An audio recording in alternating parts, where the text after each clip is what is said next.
Bonjour Jean-Olivier Grand-Sardesmond. Bonjour. Vous êtes archéologue et spécialiste de la relation homme-animal.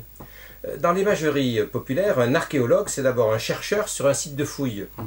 Pourtant, votre expérience démontre que la fouille n'est pas le véritable objet de l'archéologie. Alors, expliquez-nous cela au travers de votre spécialité.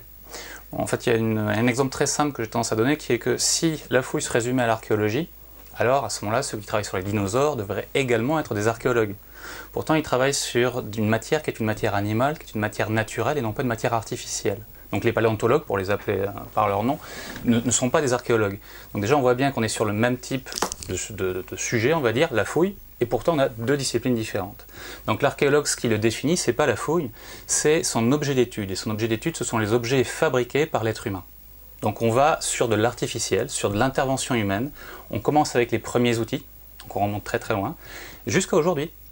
En fait, les vêtements que je porte, les lunettes, ce que vous portez, sont également des documents archéologiques. D'ailleurs, il y a même eu un projet Garbage Project, qui est un projet sur les poubelles américaines, qui a montré qu'on pouvait effectivement faire de l'archéologie pour arriver à améliorer les méthodes d'analyse et les méthodes de fouille, notamment, par cette façon de penser l'archéologie autrement. On imagine l'archéologue comme quelqu'un qui travaille seul, c'est le cas? Non. Enfin, ça peut arriver forcément, puisqu'on peut très bien se mettre en prenant des objets, à commencer à étudier les objets sur des livres, bien entendu, mais très vite on va être assez limité. Donc le travail d'un archéologue, c'est aussi d'être capable de s'entourer de compétences et de spécialités diverses.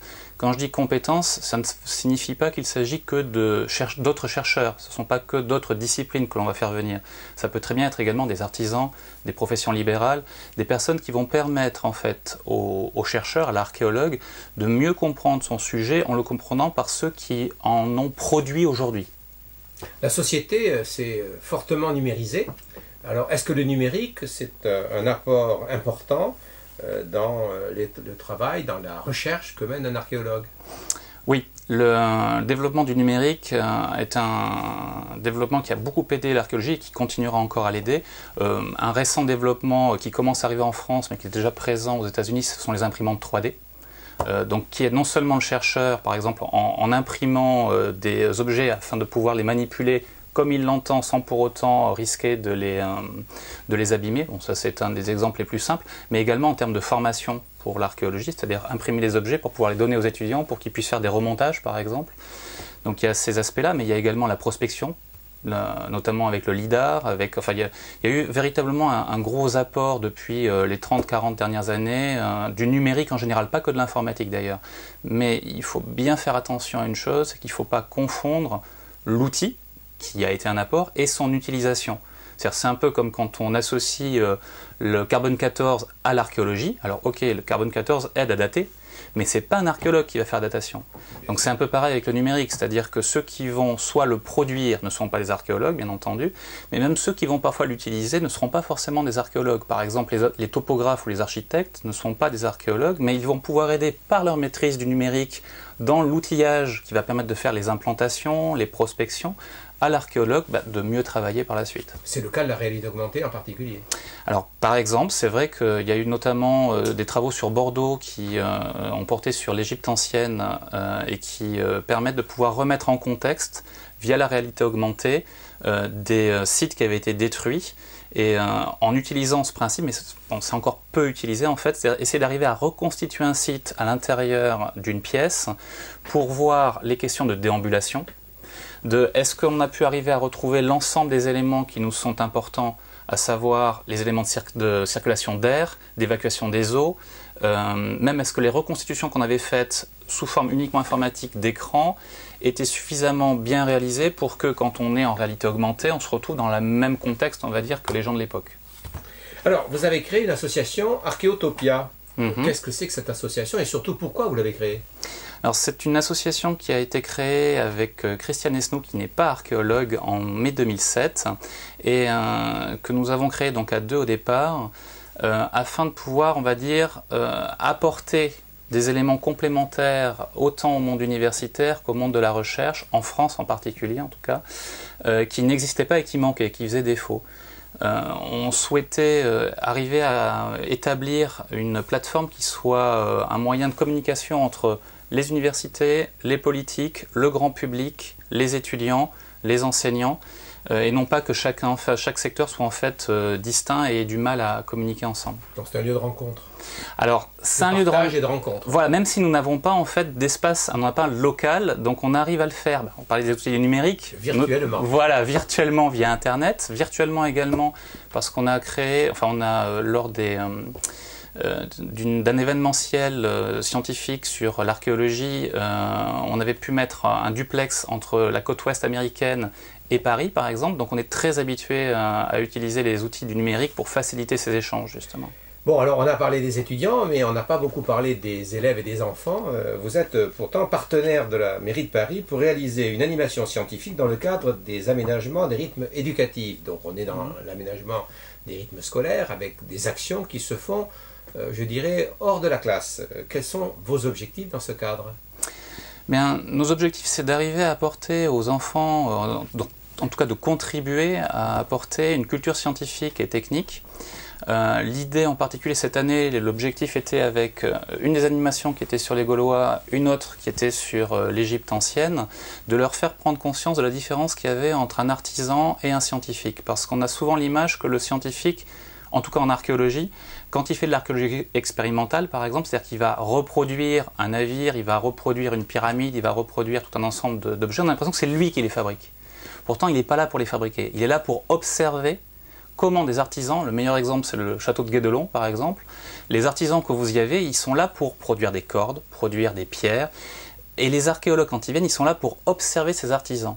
Donc dans le cadre des animations, de l'aménagement des rythmes éducatifs, l'idée ça a été par une culture matérielle donnée, donc l'Égypte ou les Gaulois, de faire prendre conscience en fait aux enfants de cette différence qu'il y a entre le scientifique qui observe, ce qui fait que l'enfant qui joue le scientifique a un chronomètre, une fiche, donc il faut qu'il écrive, ce que n'aiment pas toujours les enfants justement, mais c'est aussi ce rapport à l'écrit qui est important de leur faire comprendre que le scientifique il prend des notes régulièrement. Et l'artisan qui lui va fabriquer, alors, va fabriquer un bracelet avec la technique de l'orfèvrerie, ou il va fabriquer une épée avec la métallurgie gauloise. Alors évidemment on ne leur fait pas manipuler du métal, mais l'idée c'est donc qu'ils voient ces distinctions, puis aussi qu'ils puissent faire cette différence entre archéologue et paléontologue par exemple. Parce que les enfants, dès qu'on parle d'archéologie, ah on va aller fouiller des os de dinosaures. Ah ben non, non, non, ça c'est le paléontologue, ce n'est pas l'archéologue, c'est pas qu'on n'aime pas les dinosaures, mais bon c'est pas notre tasse de thé quoi. Vous parlez beaucoup d'apprentissage scientifique, vous parlez beaucoup de science, et quand on regarde bien, un archéologue comme vous est parti d'études d'histoire. Alors pas d'études d'histoire, hein, parce je ne le mets pas en opposition, mais justement, est-ce qu'il n'y a pas là une façon de voir ce qu'est une profession, ce qu'est une partie de la science, avec une vision très transversale, très transdisciplinaire Alors de toute façon, il n'y a pas que les archéologues qui seraient transdisciplinaires, hein, puisque même les mathématiciens ou les physiciens le sont. Les mathématiciens, s'ils n'avaient pas le français, ne pourraient pas arriver à... s'il n'y avait pas de la linguistique, ils ne pourraient pas faire des mathématiques. Mais c'est vrai qu'on a cette image en fait que du moment qu'on est dans les domaines de l'histoire avec un grand H, il ne faut pas confondre avec les historiens qui travaillent sur les textes, puisque nous on travaille aussi sur des périodes qui n'ont pas de texte. Non pas une démarche qui soit une démarche scientifique, mais c'est un lieu commun qu'on a assez fréquemment, y compris avec beaucoup de chercheurs d'ailleurs. Le meilleur exemple que je puisse vous donner qui montre que l'archéologue a bien une démarche scientifique, c'est le travail qui a été fait sur la pyramide de Gizeh, la pyramide de Khéops, où on a aussi utilisé les outils du numérique justement pour arriver à faire cette démarche. C'est-à-dire qu'on a créé, le Jean-Pierre Houdin qui a travaillé dessus, a créé un modèle numérique. Donc c'est-à-dire qu'il s'est dit, ben voilà, si je veux arriver à comprendre comment cette pyramide s'est construite, donc comme on va le faire dans n'importe quelle démarche scientifique, c'est qu'on va chercher à pouvoir utiliser les indices qui vont permettre de pouvoir démontrer l'hypothèse qu'on avance. Pour ça, il a cherché à récupérer l'ensemble des données qui pouvaient exister, les données métriques, les données des matériaux, donc autrement dit aussi les résistances des matériaux, et il a fait quelque chose qui malheureusement ne se pratique pas souvent en archéologie. Il est allé voir une société qui s'appelle Dassault Systèmes pour arriver à utiliser un logiciel que l'on utilise dans le cadre de la fabrication des voitures, des avions et tout, parce qu'il s'est dit, à juste titre, que si vous voulez pouvoir tester les matériaux, si vous voulez pouvoir faire une réelle simulation numérique, il avait besoin des outils de l'industrie. Et là, on rentre dans du transdisciplinaire également, et on poursuit ce rapport de démarche scientifique. C'est-à-dire que pour arriver à évaluer, à tester une hypothèse, il faut le faire avec des outils qui permettent de le faire, et pas rester sur une idée et d'écrire de belles histoires. On n'est pas là pour ça. Alors cette animation scientifique avec des enfants, c'est peut-être un peu la preuve que l'archéologie, on ne la traite pas à l'école, mais on peut la traiter dans le cadre du périscolaire. Alors là, il se trouve qu'on le traite dans le cadre du périscolaire, mais il nous est déjà arrivé de faire des interventions dans le cadre scolaire. Et j'aurais tendance à dire qu'en fait, on pourrait très bien la systématiser dans le cadre scolaire, sous condition que, que ce soit ce qu'on appelle l'animation scientifique, ou en fait la sensibilisation à la culture scientifique, ne soit pas vue comme étant un élément supplémentaire, mais plutôt un vecteur d'enseignement. Faire du français, quand on est avec les enfants, on fait également du français. Ils ont un carnet dans lequel ils prennent des notes. On est en train d'ailleurs de voir si on ne pourrait pas, avec une étudiante qui se destine à un master professeur des écoles, arriver à monter donc un projet d'animation scientifique dans le cadre scolaire pour faciliter en fait l'enseignement donc des enseignants en tant que professeurs des écoles, donc dans le primaire, parce que le collège c'est un peu plus difficile du fait de la dispersion des enseignements. Donc de voir quelles seraient les difficultés ou quelles seraient les facilités qui auraient à intégrer justement ces animations périscolaires à l'intérieur d'un cadre scolaire donc plus soutenu, pas juste cette intervention de 2 heures dans l'année, mais au contraire sur toute l'année, pour renforcer les apprentissages du français, renforcer ceux des mathématiques également. Une chose toute bête, le chronomètre. Quand les enfants ils prennent les durées de fabrication de leurs collègues, il faut après qu'ils fassent une addition. Mais en plus, il faut qu'ils fassent une addition de temps. Donc résultat, ça fait travailler leur cerveau dans des actions d'application, donc où ils voient le rapport qu'il y a entre ce que j'apprends, c'est pas uniquement du savoir, mais c'est également du savoir-faire, et également dans des conditions où ils sont obligés de mettre en avant un savoir-être, parce que ça veut dire qu'il faut développer un peu sa patience également. Ah, je n'ai pas compris, alors comment est-ce que je pourrais faire pour arriver à comprendre? Et le copain qui est à côté, il peut lui dire attends, moi j'avais compris ça, et on revient en fait... de pair à pair. Voilà. Ça revient effectivement à ça. Celui qui est plus avancé peut aider celui qui est moins avancé, et on peut tout à fait le faire dans un cadre scolaire. Mais justement, beaucoup disent aujourd'hui qu'à la limite, ce que vous décrivez là comme étant une activité périscolaire pourrait être et devrait être une activité scolaire aussi. En d'autres termes, on va donc apprendre à l'école et hors de l'école en permanence? Oui. En l'occurrence, c'est cela, effectivement. Et je suis tout à fait d'accord avec vous quand vous dites qu'on pourrait tout à fait intégrer ce qu'on appelle le périscolaire à l'intérieur du cadre scolaire. On n'est pas les premiers à y avoir pensé d'une certaine façon. Si on voit dans le monde anglo-saxon, alors je sais que souvent quand on dit monde anglo-saxon, les poils se hérissent de suite, il n'empêche que, alors pas dans le cadre, moi je ne le connais pas dans le cadre de l'animation scientifique, mais avec le théâtre, avec en fait d'autres apprentissages, voilà par exemple, on renforçait, chez les anglo-saxons c'est une pratique courante de renforcer justement la cohésion du groupe mais également les savoir-faire via ces activités extérieures. Alors dans le cadre de l'animation scientifique, ça pourrait même aller plus loin que simplement aider à l'enseignement, c'est que ça pourrait même être en fait un foyer d'idées pour les chercheurs. Parce que les questions que posent les enfants sont souvent des questions qui ne sont pas censurées. Résultat, ils s'autorisent toutes les questions possibles. Ce que ne s'autorisent pas automatiquement les adultes. Et non, malheureusement.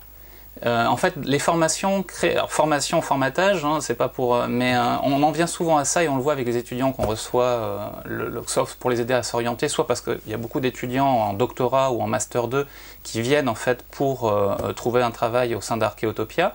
Et donc, ils vont venir pour notamment intervenir dans le cadre des animations, des rythmes éducatifs. Et bien, lors des recrutements, je leur fais passer un petit test, notamment de placement d'images. Et bien, ils réussissent moins bien que les enfants. Donc, des enfants chercheurs, des enfants créateurs, c'est un autre homme, une autre femme, un autre adulte qu'on construit ainsi. Tout à fait. Merci beaucoup, Jean-Olivier Ronsard-Desmond. Avec plaisir.